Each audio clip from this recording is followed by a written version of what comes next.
Hello, and welcome to Conversations from the World of Allergy, a podcast produced by the American Academy of Allergy, Asthma, and Immunology. I'm your host, Dave Stukas. I'm a board-certified allergist and immunologist and serve as a social media medical editor for the Academy. Our podcast series will use different formats to interview thought leaders from the world of allergy and immunology. This podcast is not intended to provide any individual medical advice to our listeners. We do hope that our conversations provide evidence-based information. Any questions pertaining to one's own health should always be discussed with their personal physician. The Find an Allergist search engine on the Academy website is a useful tool to locate a listing of board-certified allergists in your area. Finally, use of this audio program is subject to the American Academy of Allergy, Asthma, and Immunology Terms of Use Agreement, which you can find at www.faaai.org. Today's edition of our Conversations from the World of Allergy podcast series is targeted towards allergists and healthcare professionals. But to be honest with you, the information will hopefully be useful for at least 10% of the population. And you're going to get that joke in a minute, I promise. We are delighted to have Dr. David Kahn join us for our episode to discuss penicillin allergy awareness and delabeling. Dr. Kahn is a professor of internal medicine and pediatrics at the University of Texas Southwestern Medical Center in Dallas, Texas, where he has served as the program director for the Allergy and Immunology Training Program since 1988. Dr. Kahn is the current president-elect of the American Academy of Allergy, Asthma, and Immunology as well. In addition to almost 200 peer-reviewed publications and a history of holding multiple leadership positions within our specialty, Dr. Kahn is a world-renowned expert on drug allergy, and I look forward to learning from him today. Dr. Kahn, thank you so much for taking the time to join us, and welcome to the show. Thank you so much. I'm glad to be here. Well, I think this is going to be very informative. But before we get into some of the information pertaining to penicillin allergy, I'd like to really discuss your career, if you're okay with that. And you've spent a significant portion of your career really focused on drug allergy.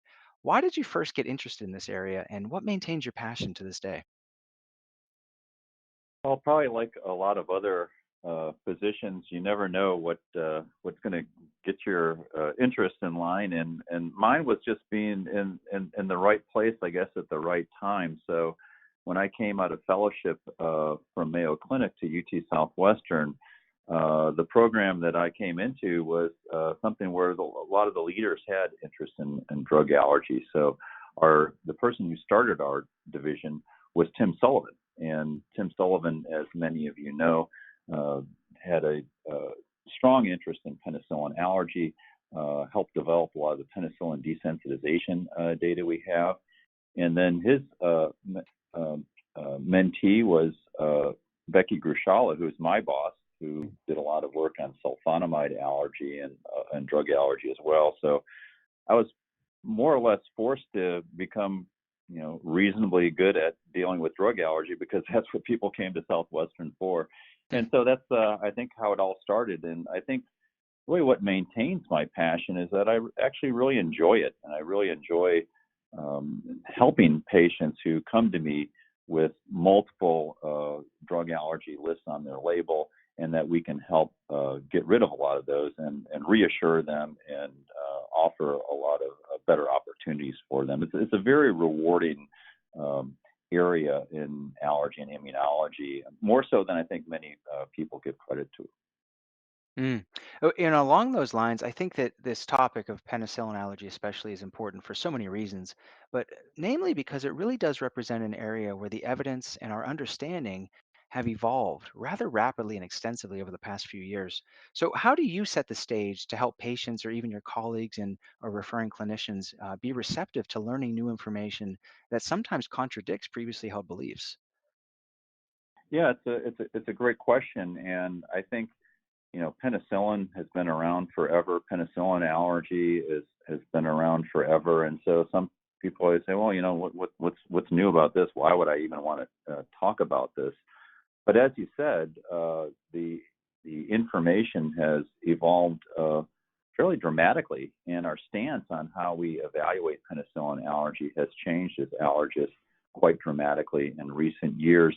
And so I think anytime there's new information that's available, people are very interested, and I do find that, as we'll probably talk about in the future, that this is something that patients are very willing to talk about, and they're very interested in getting engaged and learning more about this.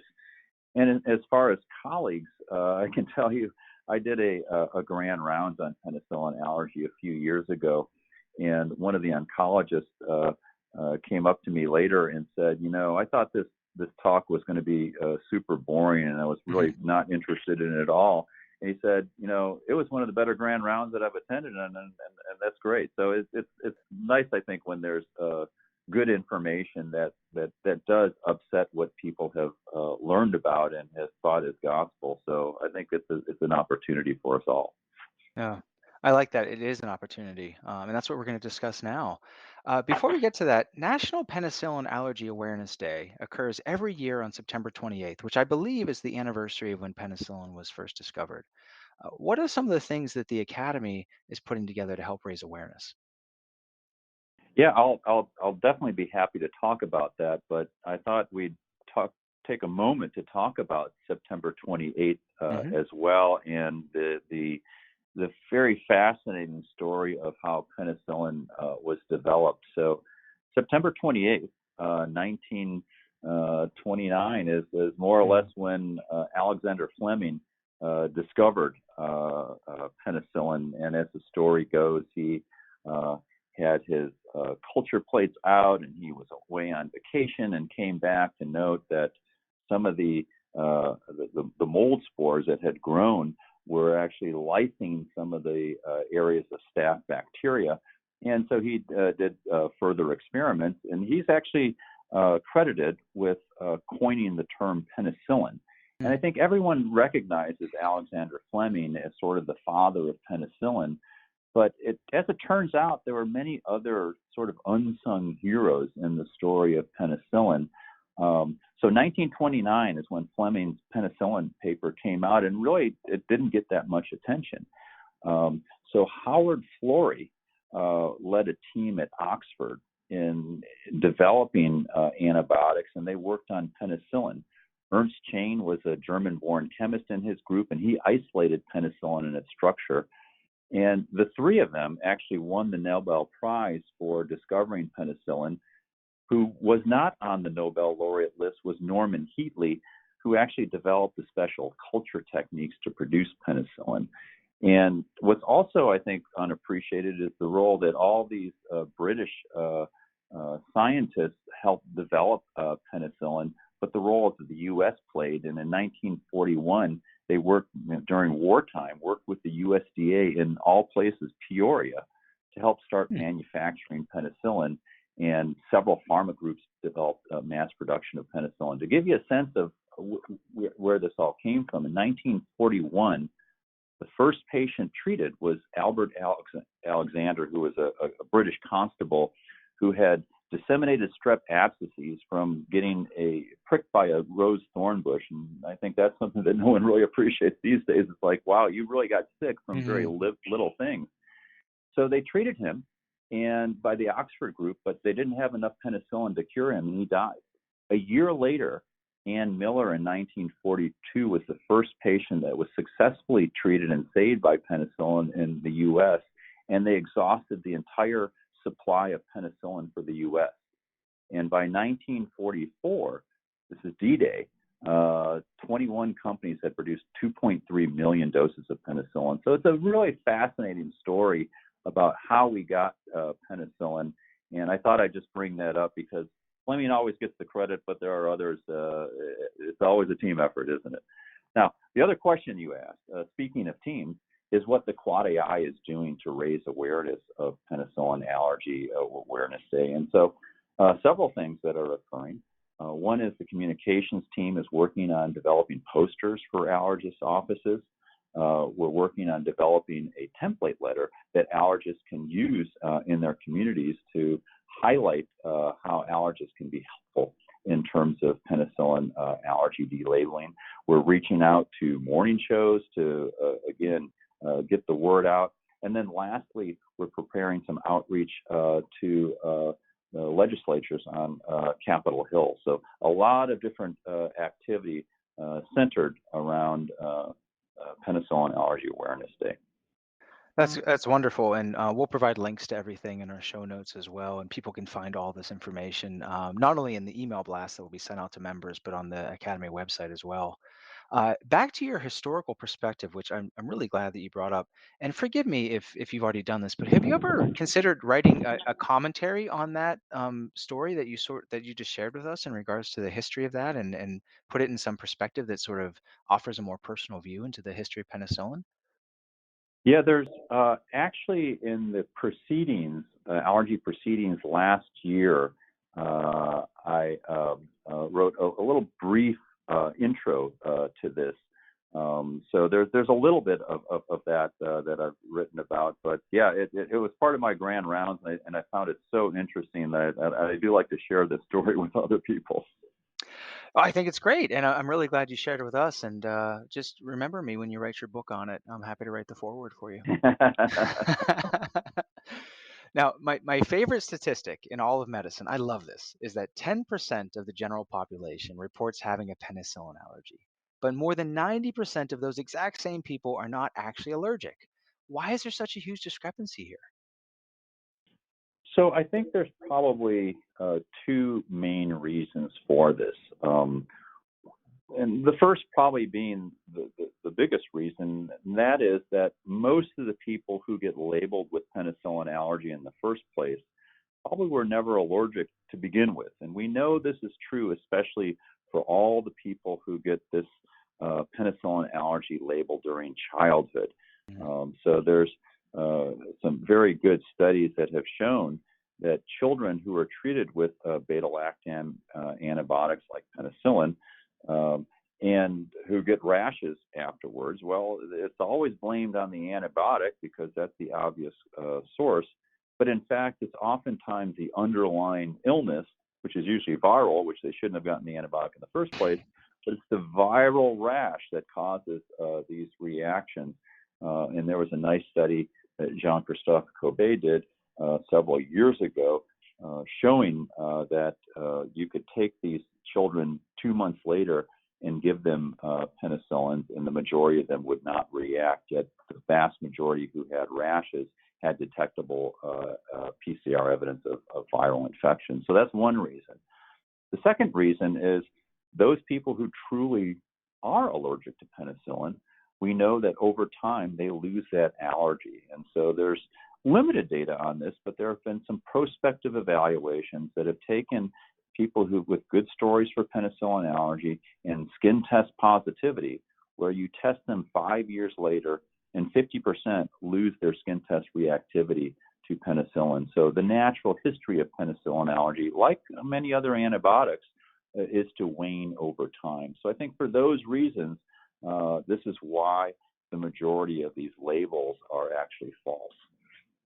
It sounds like you're describing a combination of poor understanding of true allergy, as well as a bit of a conservative approach of, well, let's just be on the safe side and sort of avoid it moving forward. Do you think that's a fair assessment?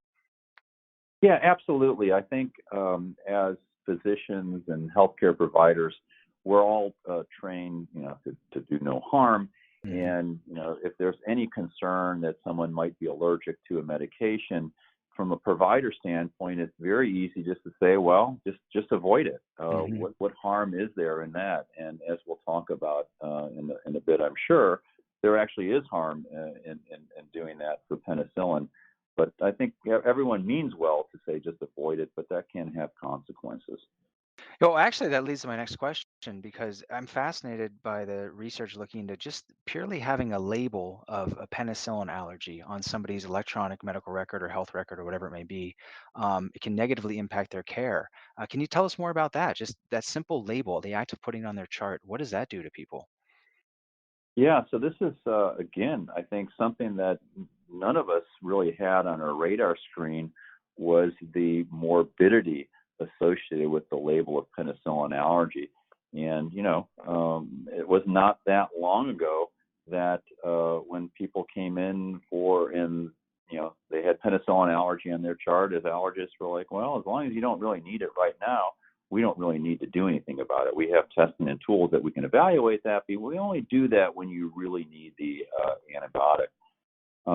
But now there's several studies, and I think one of the original studies that really helped put the morbidity on the map was a study by Eric Macy at Kaiser Permanente, who looked at over 50,000 patients who had labels of penicillin allergy and compared them to those without penicillin allergy. And he noted that these patients who had labels of penicillin allergy were more likely to get antibiotic-associated infections like MRSA and C. difficile and VRE. They were more likely to end up in the hospital. Other studies have showed they stay in the hospital longer. And Kim Blumenthal has replicated this work in other cohorts and has shown in other studies that there's increases in all-cause mortality from having that label of penicillin allergy. So it's certainly not something that's benign. And the fact that it's false most of the time is an important reason for this whole process of getting rid of that allergy label, so-called delabeling. Mm-hmm. Yeah, we've mentioned the words penicillin allergy a dozen times already, and we're going to continue to do so. But before we go any further, what does it mean when we say penicillin allergy? Is there just one type of allergy? And if not, how do they differ from one another? Yeah, so this is, I think, something that I think most patients certainly don't understand, and I would say a lot of physicians and other healthcare providers don't understand that there are multiple forms of penicillin allergy. And as allergists, I think we tend to get siloed into thinking of penicillin allergy as one thing. We all know it's not, but we think of, well, penicillin allergy must be the type of immediate reaction where people get hives or breathing difficulty or have anaphylaxis, et cetera. But that's just one form of penicillin allergy. Probably the most common are those people who develop delayed rashes, the so-called maculopapular exanthem related to penicillin. But there are a whole host of other immunologic reactions people can have, low blood counts. They can have hemolytic anemia, thrombocytopenia. They can have liver injury, kidney injury. They can have severe cutaneous drug reactions like Stevens-Johnson syndrome, TEN, DRESS syndrome. And so there's a whole spectrum of different reactions to penicillin allergy, and not all of these we can deal with. And in fact, many of these we don't really have a lot to offer. So for someone who has, say, a history of Stevens-Johnson syndrome related to penicillin, we don't have much in terms of testing for these patients, and avoidance is certainly recommended. Now, fortunately, those are far and few between, as opposed to most of the other patients who have rashes or other reactions associated with penicillin. And that's just allergies. So I think the other even larger part are those people who have adverse reactions to penicillin. So someone who has GI upset or gets a headache or other things that probably aren't even really due to a hypersensitivity reaction, but nonetheless gets labeled as being allergic. Hmm. And when we do determine, or we, to the best of our ability, feel that somebody does have a true allergy, whether it's the immediate onset or delayed type of allergy, um, is it safe to assume that those symptoms will occur again every time they get the same medication in the future? And if so, is that the same as adverse reactions that you discussed? Yeah, so I think as allergists, we always like to believe that there's going to be some consistency with hypersensitivity reactions, but in reality, we know that that's not necessarily the case, and that some people don't consistently react every time. And why that is, I don't think we necessarily know. Certainly, and this is for hypersensitivity reactions, but for non-immunologic based or adverse reactions, clearly sometimes people do fine with it, and other times they don't. They may have nausea, vomiting one time, and other times they don't. So that's a lot more less consistent. Most people who are allergic will react the next time. The type of reaction may not be consistent, but I would say that's a little bit more consistent, but not 100% by any means. Mm-hmm. What are some of the questions, or what are the types of questions that allergists should ask patients who report to penicillin allergy, and how does that help in the evaluation? So, just like a lot of other things, the history is very important in drug allergy and penicillin allergy, especially, and it's really the cornerstone now in terms of how we stratify patients in terms of different testing. So, the first question that is that, or the series of questions that you want to ask maybe to determine, number one, is this even really an allergic reaction? Are the symptoms consistent with this being an allergy?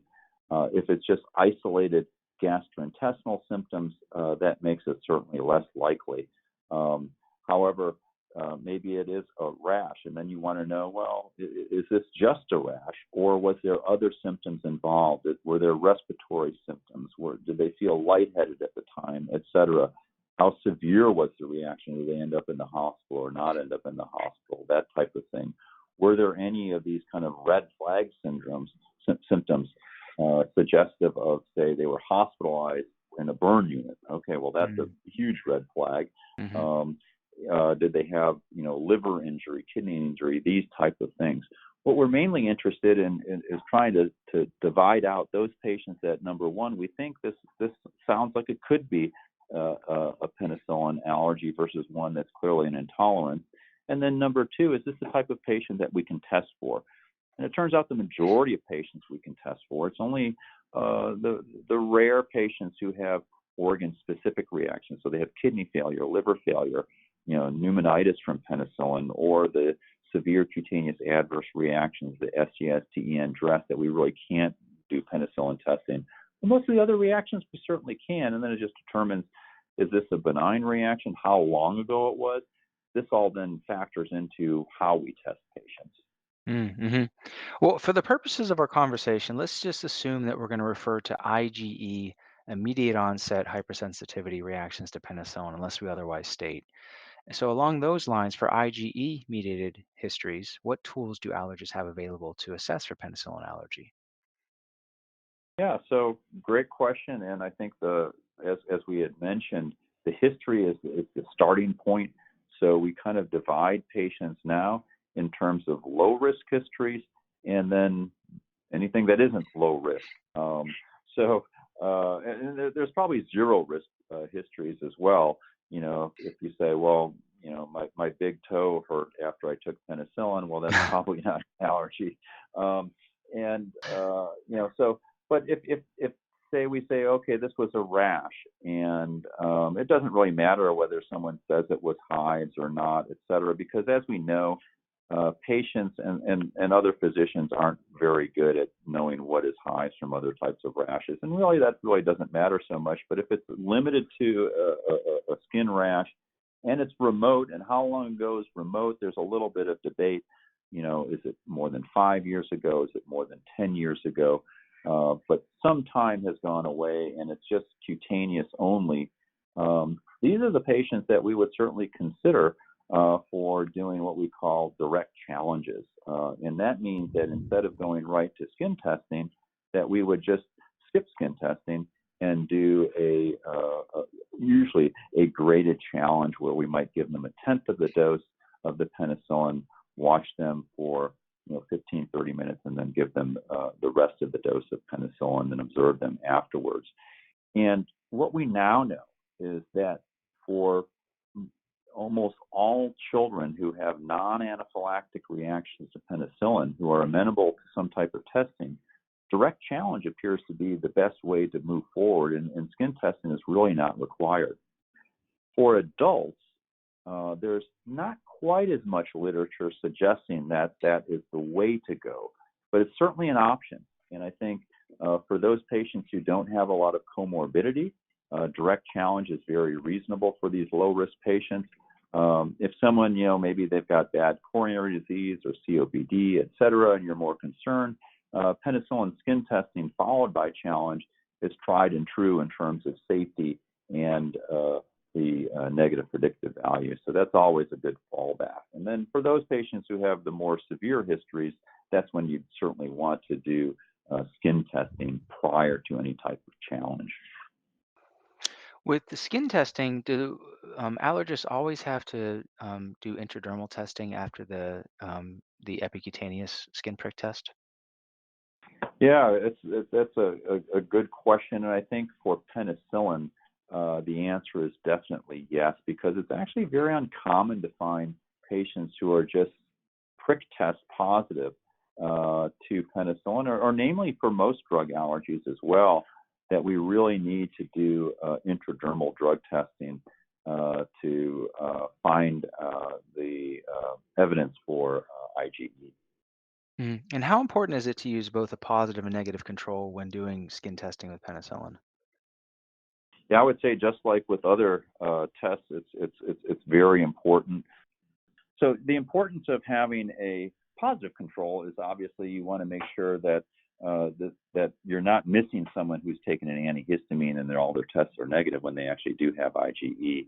And a negative control is, obviously if someone has dermographism or something like that, where they may be their skin is too reactive that you can really interpret the testing appropriately. So anytime you're doing testing, you do need appropriate negative and positive controls. And I would say that's one thing, one area where the allergist definitely does have, and allergy practices, I should say, have special expertise in terms of skin testing. I think when we talk about penicillin skin testing, it sounds like it's super easy to do. And I think for someone who does lots of skin testing, it is easy to do. But if you're a specialty or some other physician practice that's never done it before, the interpretation of it can be challenging. So it's not hard to do, but you do need special expertise to be able to do it and interpret it. hmm And you mentioned that not everybody needs to have the skin testing based upon sort of the pretest probability and their own clinical history of having low risk for having IgE-mediated allergy. So for allergists who are doing direct challenges, what does that look like in the office setting? How long do patients need to be there? Are we talking having, penicillin or amoxicillin ready to go, or do patients bring it with them? And does it need to be liquid or pill form? Or tell us a little bit more about the details, if you may. Yeah, sure. And I think many practices do this in a variety of different ways. But since it is becoming a larger part of how we're doing testing for penicillin, I think it's important to have these, so-called tools available. So most clinics who do any volume of penicillin testing do keep some, usually amoxicillin, on hand. And you can have this in tablet form, you can have it in capsules, you can have it the pink stuff or liquid. Probably doesn't really matter too much. And I would say the waiting times are also variable. There are some practices that after 30 minutes of observation, they say that's good enough. Probably the more conservative groups watch people an hour just to, just cause, I would say. Probably if you're going to see something serious, it is probably going to happen within 30 minutes. But every now and then you'll see someone who has more benign reactions that may take a little bit longer. But it doesn't take a lot of time. It's not very resource intensive. It's not hard to cut a pill into quarters or measure out a little bit of amoxicillin. So this is one of the easier procedures that we can do. And easy to teach your staff about how to do it. And it can really almost run on autopilot once you determine who's able to be able to get this kind of low risk testing. And you go through, let's say you go through all of this and nothing happens during that 30 or 60-minute time of observation. Does that rule out IgE-mediated allergy, or what about non-IgE-mediated causes of allergy? Are you good to go from there? Do some people need to take penicillin at home for the next 5 to 7 days? Or any other sort of nuance involved? Yeah, so for someone who has been observed for an hour, it'd be very unlikely that you're going to miss IgE-mediated penicillin allergy. Probably the big point that you raise is, well, what about all these other delayed reactions, and is an hour sufficient? And there, an hour may not be sufficient, but giving longer doses may not be necessary either. And this is again where the field has evolved. There's a little bit, I would say, debate about this. And in Europe, they really tend to advocate for treating patients for about 5, sometimes 7 days with a penicillin after a negative test to rule out these delayed type reactions, these non-IgE mediated reactions. As it turns out, there's a few studies that have now shown that after completing your challenge, that single challenge, people can react up to 7 days later. Hmm. So all you need to do is basically wait. And if a week goes by, uh, then you've really excluded it. Hmm. And so there's really no need to treat patients unnecessarily with another antibiotic course to look for these delayed reactions. And in fact, one study found when they did that, when they waited it, and then they treated people, they found that you would have to test with weekly doses about 113 patients to catch one benign reaction, and that Mhm. math just doesn't work out. So it's clearly not worth the potential burden and risk of poor antimicrobial stewardship to be giving long courses of antibiotics. So yeah, I think that the single challenge will rule out that day the IgE-mediated reaction. Then a week later, if nothing happens, it rules out the delayed reactions as well. Hmm. So a little bit of counseling at the time of the visit, and everybody has smartphones. Take some pictures if a rash occurs, and we can always evaluate that 1 in 113, as you mentioned, if something does happen down the road. Well, what about concerns of resensitizing somebody with skin testing or oral challenge? Can we create allergy in somebody by doing these tests? Yeah, so this is a question that has been raised, and unfortunately, there is information about risk of resensitization.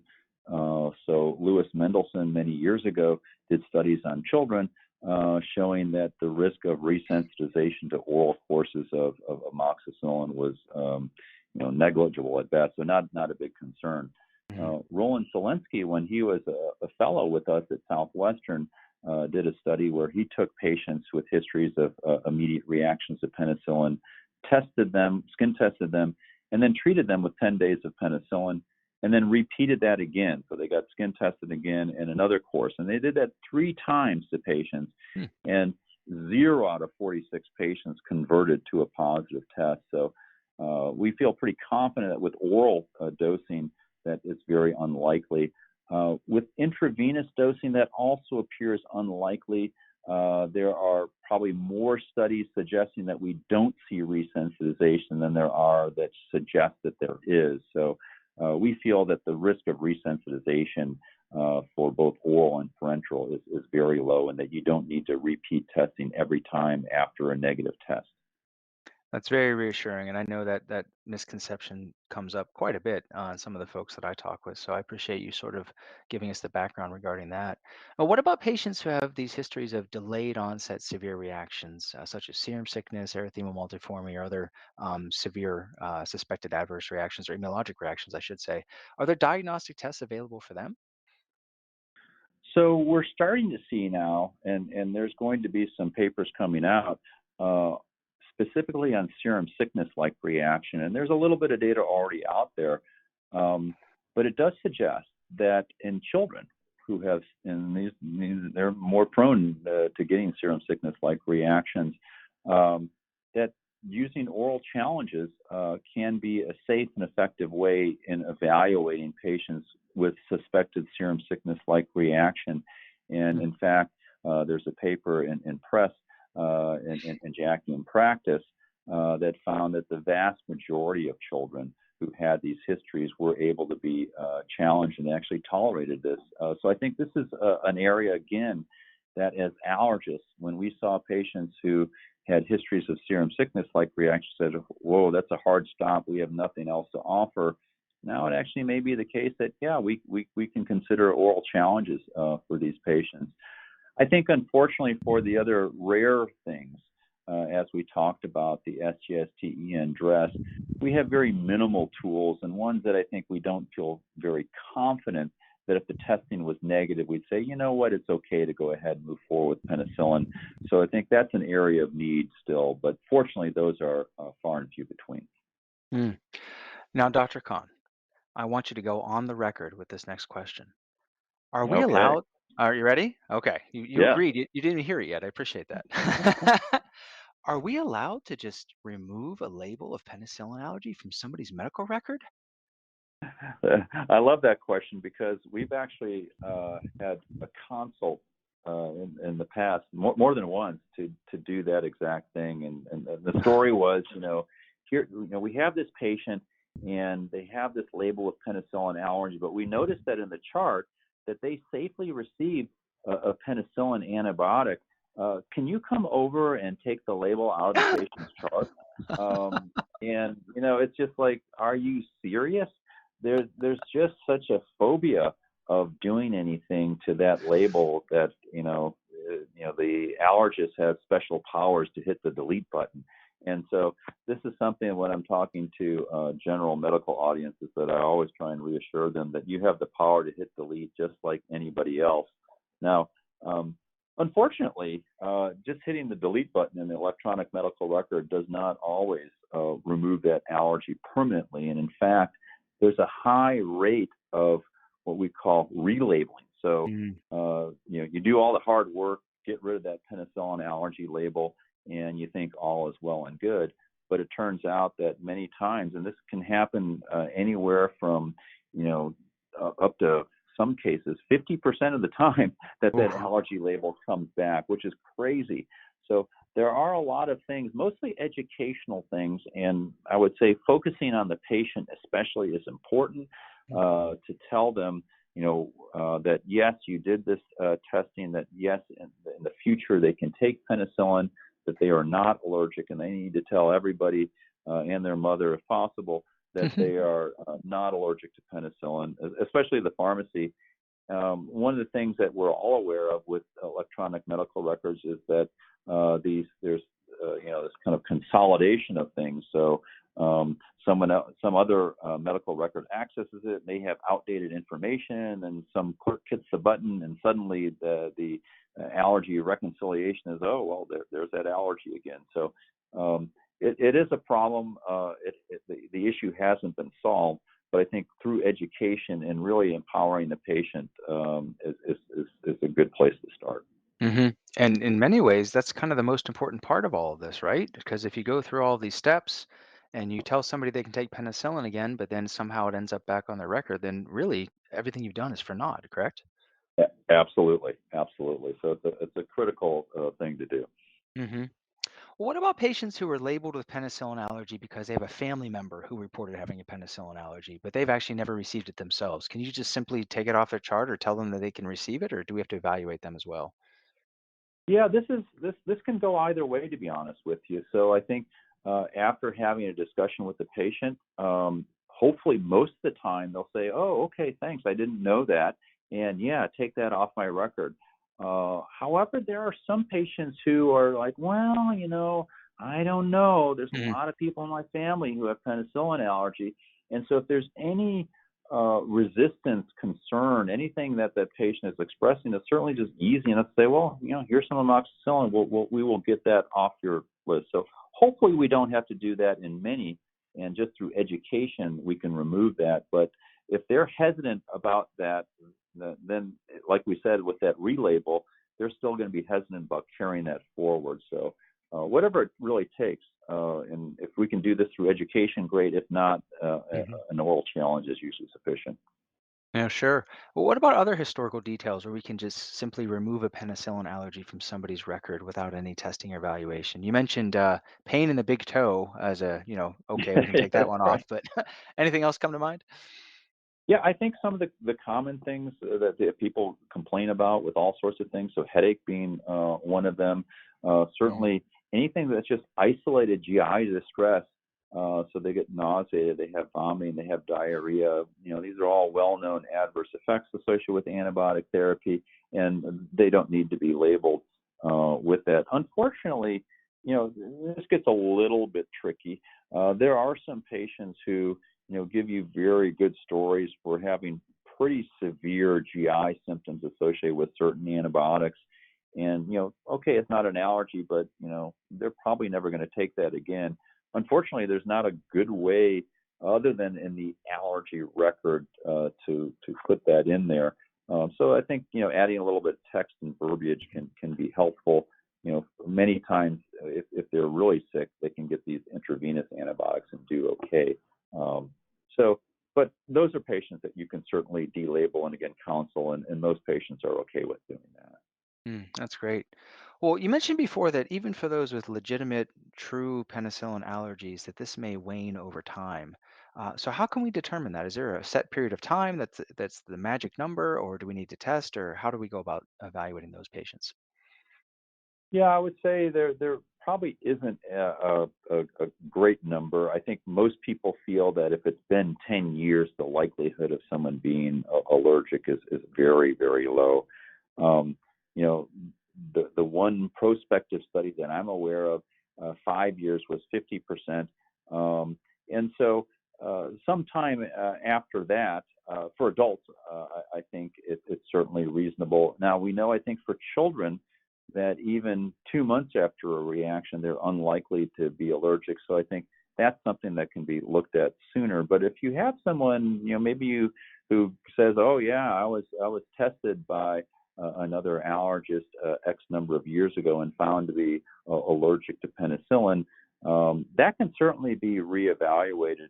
And in fact, many times the especially in the past, and there's some practices that don't do a lot of penicillin allergy testing and may have a tendency to overinterpret the results.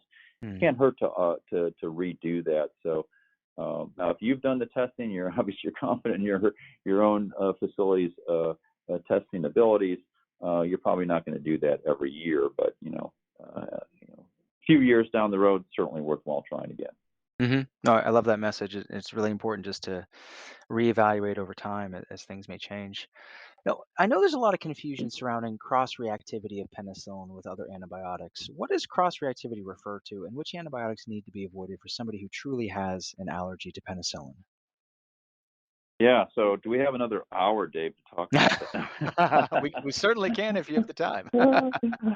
um, so yeah, this is I think another age-old question about cross-reactivity, and what we're really talking about is cross-reactivity with other beta-lactams. So penicillin is a beta-lactam, cephalosporins are, carbapenems are, monobactams like aztreonam are all considered beta-lactams. And so, you know, depending on who you ask and how long ago it was that they received any type of medical education, the percent of cross reactivity varies dramatically. Amongst many of the house staff, it's in the neighborhood of, if you're allergic to penicillin, well, you have a 5 to 10% likelihood of reacting to a cephalosporin. As it turns out, all of these cross reactivity things are very inflated, and there's much more emerging data that cross reactivity rates are actually quite low. Um, so the things that we don't really need to worry about are someone with penicillin allergy who needs a carbapenem. The risk of cross reactivity is exceedingly low. With monobactams, it is non-existent. Um, and with certain cephalosporins like cefazolin, if you have an allergy to penicillin, it also is, these patients can tolerate cefazolin. Where it gets a little trickier are in patients with penicillin allergy who, particularly aminopenicillin allergy. So someone who is allergic to amoxicillin, could they be at higher risk for reacting to certain cephalosporins that share the same R1 group? And there have been some meta-analyses that have been recently published, and this is in a highly select group of patients. So these are patients who are, for the most part, have had anaphylaxis to aminopenicillins, which is something that we actually don't see very often in the U.S. But if you take this group of patients and then you skin test them to other aminocephalosporins that have identical R1 side chains, the likelihood of finding positive tests is not 100%.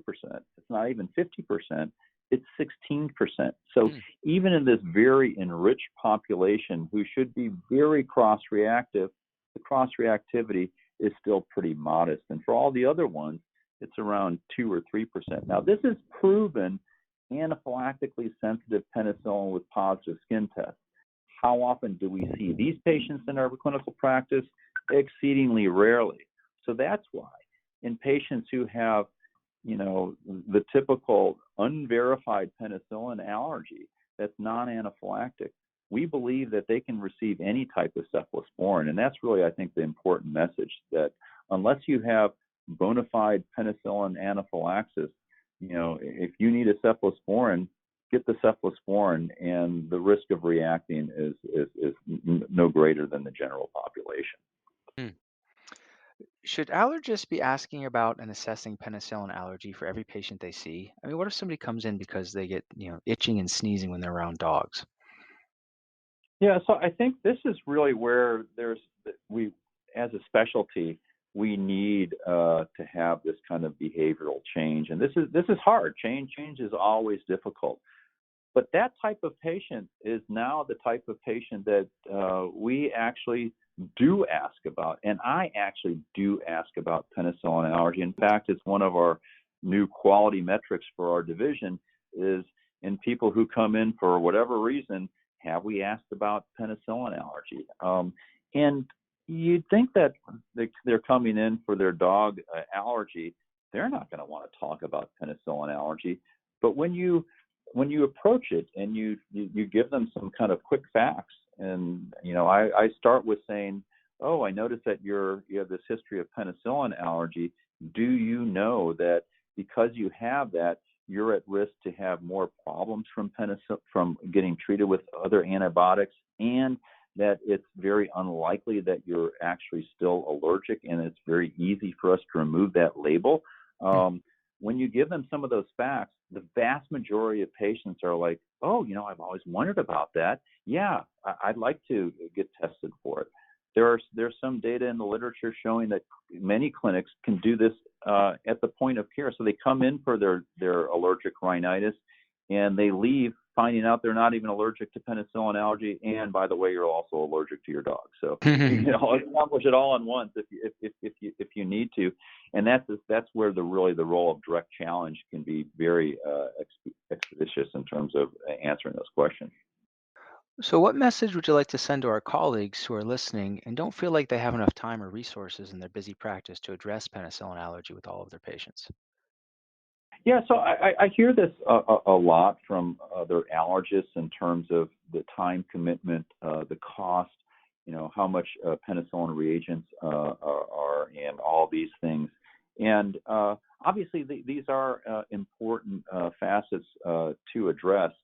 But I think even if you say, well, you know what, I really don't want to do penicillin skin testing, that's not something I would advocate, but okay. You can still address penicillin allergy through direct challenge, and that's still going to apply to the vast majority of patients who you come across with this label. And to do a direct challenge, it doesn't take very much time at all. You can do this very quickly. It's not resource intensive, and it doesn't tie up a lot of activity. And this can be done in just a little bit over an hour. And a lot of times that's what I'll ask patients. I say, when we kind of go through this, I say, hey, do you got an hour to do this? And look at their watch and say, yeah, I've got an hour. And say, all right, let's do it right now. And so it's super easy to do. And I think if you can kind of work that into your workflow, it does, the patient satisfaction, I think, is quite important. And even with these old things that people hadn't really given thought about, they appreciate that you've done that work for them. No, I think that's great advice. And, I think a lot of us look at this and say, oh my gosh, well, there's no way I can get 100% of people. Well, if we don't even try to get, some of them, then we won't get any of them. So there are days when maybe it's just not a good time for it, or certain patients, like you said, may not be open to that. So I agree wholeheartedly that if you take a proactive approach and discuss it with patients and offer that we can really make a tremendous positive impact in their lives. Absolutely. What about primary care clinicians or even pharmacists? Is there a role for them to assist in the evaluation of penicillin allergy? So I think this is really the next wave of delabeling. So, if you kind of look at and do the math of 10% of the U.S. population has a label of penicillin allergy, that's close to 35 million patients. Mm. And there's, 6,000 or so board certified allergists, maybe less than that. Hmm. And most board certified allergists did not sign up to do 24/7 penicillin allergy delabeling. As much as I love it, I wouldn't want to do that day in and day out either. So we do need help. And I think where I hopefully see the field moving is that you know we as allergists have the special expertise to be dealing with maybe the more those less common patients that have more potential for more high risk penicillin allergy. It may require penicillin skin testing, and we can do that. But for a lot of patients, the really low hanging fruit, primary care providers should be able to do that. Now, allergists have shown that yes, you can do direct challenges, but most of this is all in allergists. There have been the rare reports of ER physicians doing it, et cetera. I think we need to then prove that this can be done in a primary care setting, which I do believe it can be done, but it's also going to require breaching a lot of barriers because allergists are comfortable with the idea of someone having an allergic reaction and treating that, and primary care doctors are not at all. So it's going to take some time. It's not going to happen immediately. As in regards to pharmacists, this is an area that we have been very active in at our local county hospital, where we've had the opportunity and honestly privilege of working with the Department of Pharmacy, who is interested in penicillin allergy delabeling. And so what we have been doing now for the last 7 years now, I believe, of having pharmacists who are trained in penicillin allergy testing, and they go in the inpatient side and test patients while they're sort of captive in the hospital and delabel them that way. It actually turns out to be a really good thing for all parties concerned. Number one, many of these patients, this is one of the few times that you can actually get a hold of them, is when they're in the hospital. It changes their antibiotic needs right away, and it's a great service for the patient. Our fellows like it because they don't get called a ton for doing testing as well. And so it's good to have that kind of cooperation with the allergist and the pharmacist, and this has been done in a variety of settings throughout the U.S. And I think it's best where there's a cooperative agreement, because there are certainly you have a protocol, but there are patients who are a little bit outside that, and if they can just kind of give you a call and say, I've got this patient, what do you think about this? And then you can give them advice. So I would encourage community allergists to consider doing this locally as well. Most allergists don't like being in the hospital, and this is one way of avoiding the hospital, and they can always then refer you patients as an outpatient, those that they can't get to. So it's a win-win. Yeah, that relationship is so important. Like as you mentioned, even if you can't evaluate them at the moment of hospitalization, you set up that referral process, then you can see them once they're home and recovered. Absolutely. What is the most common misconception that you encounter regarding penicillin allergies? I would say that from the patient side, it's really the fear of the likelihood that they're going to react to the testing. So I think we described what we're going to do, and that this is really a pretty benign procedure. We're not expecting problems. But when you ask them, they always are like, boy, I was really worried about this testing, and it wasn't really a big deal. So I think that's probably another area of opportunity that we can do better in terms of educating and really reassuring patients that, we almost never see reactions, and when we do, they're not severe. I think from the physician side of things, it's really that most people who have this label really aren't allergic. I think they're starting to get that message, but I still think they don't even comprehend how the overwhelming majority are just not allergic, and that we can easily delabel them. So I think those are the two big misconceptions that I encounter. Oh, sure. Well, as National Penicillin Allergy Awareness Day approaches on September 28th, do you have any special plans? Do you dust off your Alexander Fleming costume and parade around the hospital? Is this a major holiday for you? Tell us more what you do on this day. That is a good question, and I probably should have bigger plans than I do. But I am looking forward to it and spreading the message for sure. And yeah, I maybe I do need to invest in an Alexander Fleming costume. You've given me a good idea. In February of 2022, you're going to become the president of the American Academy of Allergy, Asthma, and Immunology. What are you most looking forward to during your one-year term as president? Yeah, I think it's certainly a great opportunity to hopefully serve our membership. And I've enjoyed being part of the board for a number of years now and working with great people. So, yeah, I think I'm just looking to the opportunities and challenges of working with all the individuals on the board and the group of great staff at the Academy. Hopefully, I won't miss that much. And hopefully we can all be together in person when you do take over in February, or Absolutely. if, Absolutely. at the very least when you transition in the next year. Yeah, right. Can you offer any sneak preview as to what the focus of your presidential initiative will be? Yeah, I'd be happy to. So I've got three things in mind as initiatives. One is the bane of many physicians' existence, and that's prior authorizations. And so I'd like to develop a prior authorization task force to see what can be done to reduce the burden, and what can the Academy do to help this huge burden that we and our patients deal with.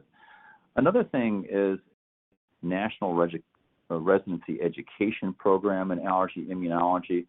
This is something that we've been doing in Texas now for 23 years, and I'd like to see if we can't expand that to a national level. The concept is we have a program that talks about allergy and immunology topics, and we bring this to the attention of residents in pediatrics or internal medicine with a focus of two things. One is to